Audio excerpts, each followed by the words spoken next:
Hi friends, আমি coffee. তোমরা কেমন আছো? উইথ এসএস ম্যাম চ্যানেলে তোমাদের স্বাগত জানাই। আজ আমরা তোমাদের পাঠ্য বই পাতাবাহারের 19 অধ্যায়ের বিভূতিভূষণ বন্দ্যোপাধ্যায়ের লেখা গল্প তাল নবমীর সমস্ত প্রশ্ন উত্তরগুলো এসএস ম্যামের কাছে থেকে জেনে নেব। তার আগে বলি, তোমরা যারা এখনো উইথ এসএস ম্যাম চ্যানেলটি সাবস্ক্রাইব করোনি তারা চটপট সাবস্ক্রাইব করো আর পাশের বেল বাটনটি অন রাখো, যাতে সমস্ত ভিডিওগুলোর নোটিফিকেশন সবার আগে পেতে পারো। কবি পরিচিতি। বিভূতিভূষণ বন্দ্যোপাধ্যায়ের জন্ম 1894 সালে এবং মৃত্যু হয় 1950 সালে। জন্মস্থান বনগ্রাম, 24 পরগনায়। তার উল্লেখযোগ্য বই হল পথের পাঁচালী, আরণ্যক, অপরাজিত, ইছামতি, দেবযান, আদর্শ হিন্দু হোটেল, দৃষ্টি প্রদীপ, কিন্নর দল ইত্যাদি। কিশোরদের জন্য রচিত অভিযান বিষয়ক রচনা হল চাঁদের পাহাড়, প্রতিটি বাঙালির অবশ্য পাঠ্য। মৃত্যুর পরে 1951 সালে তাকে রবীন্দ্র পুরস্কার প্রদান করা হয়। পাঠ্য গল্পটি তার তাল নবমী নামক বই থেকে নেওয়া হয়েছে। একের দাগের প্রশ্নটি হলো, জেনে নিয়ে নিজের ভাষায় লেখো। 1 কোন মাসে তাল পাকে? উত্তর হবে ভাদ্র মাসে তাল পাকে। 2 আউশ ধান কোন ঋতুতে ঘরে ওঠে? আউশ ধান ভাদ্র মাসের শেষে ঘরে ওঠে, অর্থাৎ এটি বর্ষা ঋতুর ধান। 3 গ্রাম জীবনে পালিত হয় এমন দুটো ব্রত, পরব বা অনুষ্ঠানের নাম লেখো। উত্তর লিখবে নবান্ন এবং ভাদু ব্রত গ্রাম জীবনে পালিত হয়। 4 বর্ষাকালে অন্ধকারে চলাফেরা করা ভালো নয় কেন? উত্তরে লিখবে বর্ষাকালে চতুর্দিকে জল ভরে যায়, সাপের উপদ্রব বাড়ে, গর্তগুলো জলে ভরে থাকার জন্য বোঝা যায় না, ফলে পড়ে যাবার ভয় থাকে। 5 তাল থেকে তৈরি কোন কোন খাবার তোমার প্রিয়? উত্তরে লিখবে তাল থেকে বড়া ও তালের পায়েস আমার খুব প্রিয়। 2 দাগের প্রশ্নটি হলো, উলটপালট করে দেওয়া আছে, কিছু এলোমেলো বর্ণগুলো দেওয়া আছে, সেগুলোকে সাজিয়ে শব্দ তৈরি করতে হবে। তো প্রথমটা হবে বহু দূরবর্তী, তারপরেরটা আছে উত্তরপাড়া, তারপরেরটা হবে অন্যমনস্ক, তারপরেরটা তিলপিটুলি, মঙ্গলবার, খোকা ঠাকুর। শব্দার্থ লেখো। বহু দূরবর্তী মানে হলো অনেক দূরে থাকা। অবস্থাপন্ন মানে হলো ধনশালী বা অর্থবান। যজমান যিনি কি করেন? যজ্ঞ করান বা পুরোহিত, যার মঙ্গলের জন্য পুজো করেন।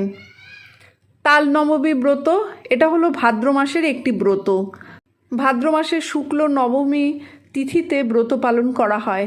বিষ্ণুকে তাল ফল দান করে এই ব্রত পালিত হয়। 3 দাগের প্রশ্নটি হলো, অর্থ না বদলে নিচের বাক্যগুলো শব্দ ঝুড়ির সাহায্য নিয়ে অন্যভাবে লেখো। একটা করে দেওয়া আছে, এবার তোমাকে করতে হবে 3-2 থেকে। কতক্ষণে যে রাত পোহাবে, এখানে শব্দ ঝুড়ির মধ্যে আছে রাত কাটবে, সেটা নিতে হবে।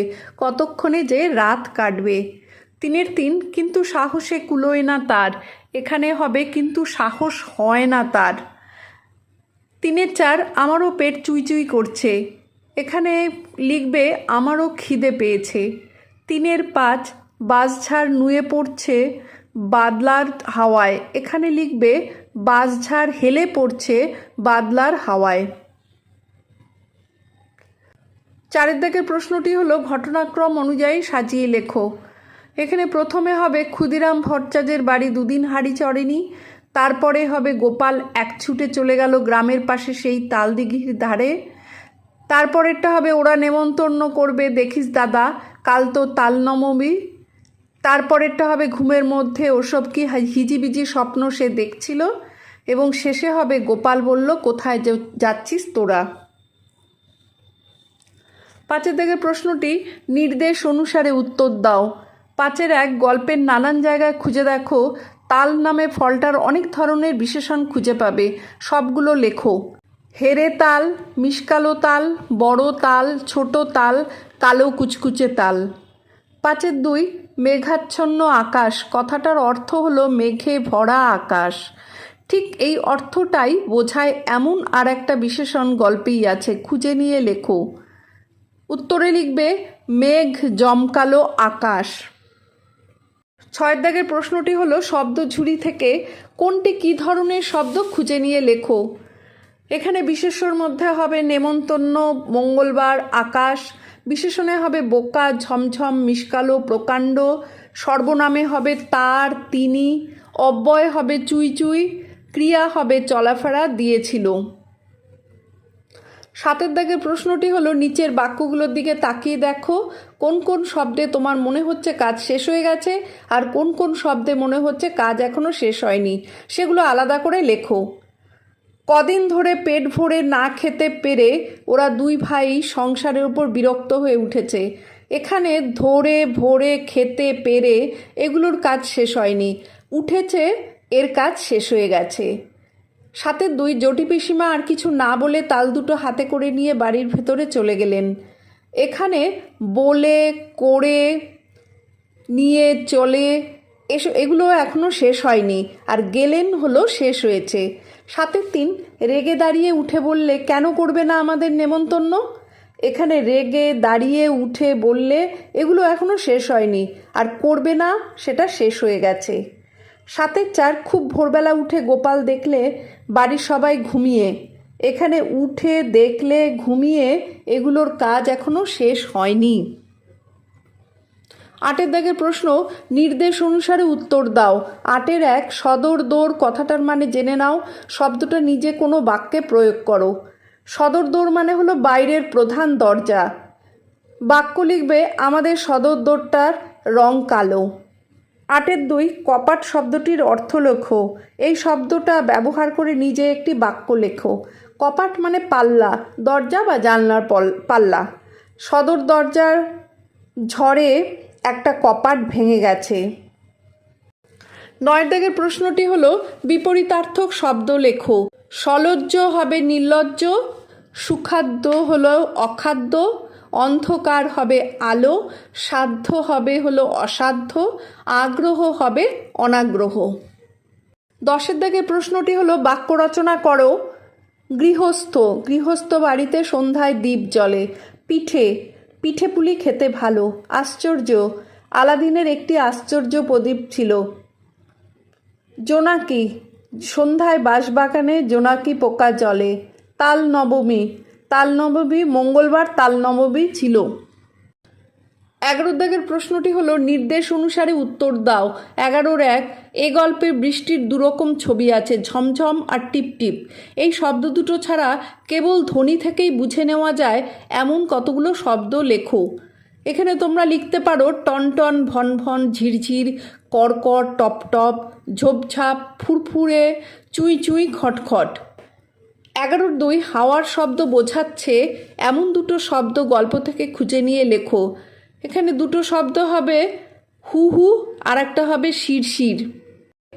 11-3 গল্পে বারুজ্যে, ভট্টাচ এগুলো কোন কোন পদবী থেকে এসেছে, এরকম আরও 3টি পদবী লেখো। বারুজ্যে হবে বন্দ্যোপাধ্যায়, ভট্টাচ হবে ভট্টাচার্য। আরও 3টি পদবী হলো চক্রবর্তী হলো চক্রবর্তী, মুখুজ্জে হলো মুখোপাধ্যায়, গাঙ্গুলি হলো গঙ্গোপাধ্যায়। 11-4 পড়েছে, খেয়েছে এই শব্দগুলো কোন কোন শব্দ থেকে এসে এরকম চেহারা পেয়েছে। পড়েছে হলো পড়েছে, খেয়েছে হলো খেয়েছে শব্দ থেকে এসেছে। 12 দাগের প্রশ্নটি হলো নির্দেশ অনুসারে উত্তর দাও। 12-1 এই গল্পটা কোন ঋতুর তা বোঝবার জন্যে অনেকগুলো সূত্র গল্পটার মধ্যে ছড়ানো আছে মাসের নাম, ব্রতের নাম ইত্যাদি। এছাড়াও কোন কোন সূত্র তুমি নিজে খুঁজে পাও লেখো। এখানে অনেকগুলো সূত্র দিয়ে দিয়েছি, তার থেকে বোঝা যায় যে সেটা বর্ষা ঋতুর। যেমন 15 দিন ধরে বর্ষা নেমেছে, তারপরে ভীষণ বর্ষায় গ্রামের কত গৃহস্থের বাড়িতেই পুত্রকন্যা অনাহারে আছে, তারপরে হলো অন্ধকারে চলাফেরা করা ভালো নয় বর্ষাকালে, ঘন বর্ষায় মুখ উঁচু করে দেখে, জানলার পাশে বর্ষার জলে ভেজা ঝোপঝাড়, ঘন মেঘাচ্ছন্ন বর্ষার দিনে। এর থেকে বোঝা যায় গল্পটা বর্ষা ঋতুর। 12 এ গল্পে দাদা একসময় ছোট ভাইকে বলেছে একটা বোকা। তোমার কি সত্যি মনে হচ্ছে ভাইটা বোকামিই করেছে? ছোট ভাই, যার নাম গোপাল, সে যদি তোমার বন্ধু হতো তবে তুমি তাকে কি করতে বলতে? গল্পের ছোট ভাই গোপাল একজন শিশু। সে তার শিশুসুলভ মনোভাব নিয়ে ভেবেছিল যে বিনে পয়সায় তাল দিলে নেমন্তন্ন পাবে, এতে তার সরলতার পরিচয় পাওয়া যায়। আমার মনে হয় সে বোকামি করেনি। গোপাল যদি আমার বন্ধু হতো তাহলে তাকে তালের বিনিময়ে পয়সা নিতে বলতাম, কারণ তাহলে তারা কিছু খেতে পেত ওই পয়সায় কিনে। 12 কী ধরনের বৃষ্টি তোমার পছন্দ এবং কেন তা বুঝিয়ে লেখো। আমার ঝমঝম বৃষ্টি পছন্দ, কারণ বৃষ্টিতে গাছগুলো সতেজ হয়ে ওঠে। ঝমঝমিয়ে বৃষ্টির পর আকাশ পরিষ্কার হয়ে যায়। এছাড়া ঝমঝম বৃষ্টিতে আমার স্নান করতে ভালো লাগে। 13 পথের পাঁচালী বইটির লেখক কে? উত্তরে লিখবে পথের পাঁচালী বইটির লেখক বিভূতিভূষণ বন্দ্যোপাধ্যায়। 13 তার লেখা ছোটদের দুটো বইয়ের নাম লেখো। এখানে দুটো বইয়ের নাম হলো পথের পাঁচালী আর একটা হলো চাঁদের পাহাড়। 13 কত সালে তাকে রবীন্দ্র পুরস্কার প্রদান করা হয়? 1951 সালে তাকে রবীন্দ্র পুরস্কার প্রদান করা হয়। 14 দাগের প্রশ্নটি হলো পাঠ্য অংশটি পড়ে নিচের প্রশ্নগুলোর উত্তর দাও। 14 গল্পে মোট কটি শিশু চরিত্রের কথা বলা আছে? তাদের নাম পরিচয় লিখে তাদের স্বভাব বিষয়ে দুটো করে বাক্য লেখো। গল্পে মোট 4 জন শিশু চরিত্রের কথা বলা আছে। গোপাল ক্ষুদিরামের ছোট ছেলে, বয়স 10, শিশুসুলভ মন নিয়ে সে বিনা পয়সায় তাল দিয়ে এসেছিল। নেপাল ক্ষুদিরামের বড় ছেলে, বয়স 12, বাস্তব বুদ্ধি সম্পন্ন। কুড়োরাম দীনু ভট্টাচার্যের ছেলে। আর চুনি অবস্থাপন্ন গৃহস্থ শিবু বাড়ুজ্যের ছেলে। শিশুসুলভ মনোভাব নিয়ে সে গোপালকে বলেছিল যে তাল নবমীতে ওদেরও জটিপিসিমা নেমন্তন্ন করবে। 14 ভরা বর্ষায় ক্ষুদিরাম ভট্টাচার্যের দিন কিভাবে কাটে?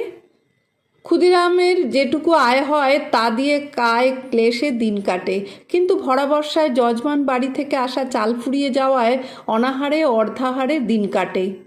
14 চুনির মা জটিপিসিমার বাড়ি গিয়েছিল কেন? উত্তরে লিখবে তাল নবমী ব্রত উপলক্ষে ধান ভাঙতে চুনির মা জটিপিসিমার বাড়ি গিয়েছিল। 14 জটিপিসিমার বাড়িতে কী বারে কেন তালের প্রয়োজন হয়েছিল? উত্তরে লিখবে জটিপিসিমার বাড়িতে মঙ্গলবারে তাল নবমীতে তালের বড়া ও তালের পায়েসের জন্য তালের প্রয়োজন হয়েছিল। 14 কে কিভাবে জটিপিসিমাকে তাল জোগাড় করে এনে দিয়েছিল? গোপাল খুব ভোরবেলায় দিঘির তালপুকুরের তালের বনে ঢুকে জলের ধারে পড়ে থাকা তাল কুড়িয়ে এনে জটিপিসিমাকে দিয়েছিল। জটিপিসিমা ভালো নামটি কি? জটিপিসিমা ভালো নাম হলো হরিমতি।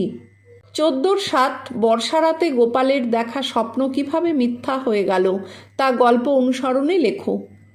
জটিপিসিমা ও তার বড় মেয়ে লাবণ্য দিয়ে অনেক যত্ন করে খাওয়াচ্ছিল স্বপ্নে। সুন্দর সুন্দর রান্নার গন্ধে বাতাস ভরে উঠেছিল। পিসিমা তাকে জোর করে তালের বড়া ও পায়েস খাওয়াচ্ছিল। ঘুম ভেঙে গোপাল বুঝল যে সেটা স্বপ্ন ছিল। সারাদিন অপেক্ষা করার পরও পিসিমা তাদের নেমন্তন্ন করেনি, ফলে তার বর্ষা রাতে দেখা এ স্বপ্ন মিথ্যা হয়ে গেল। আজ তাহলে এখানেই শেষ করছি। টাটা।